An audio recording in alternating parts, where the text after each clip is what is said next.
Закон кој продуцира корупција е закон кој служи исклучиво во интерес на криминалот.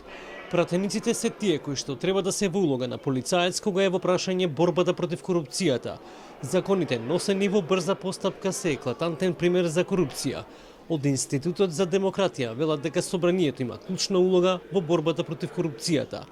Меѓу примерите на закони кои подлежеле на силна реакција за продуцирање корупција се многу од законите со кои се регулира градењето, урбанизмот, просторното планирање и животната средина, каде најчесто е сведено на формулацијата се е согласно закон.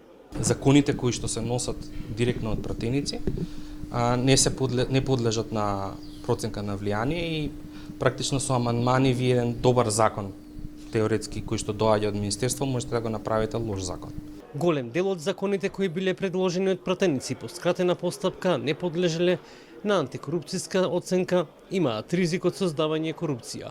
Во 2024 година од скупно доставени закони во собрание 314, 105 се на предлог на пратениците.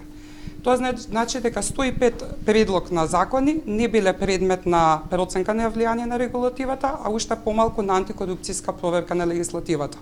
Меѓу еклатантните примери на предлог закони кои покрај што можеше да продуцираат корупција возможуваше и легален криминал е законот за легализација на дивоградби кој беше оспорен од претходниот состав на антикорупцијска комисија, тогашниот председател Стево Пендаровски. Истиот тој закон не го потпиша.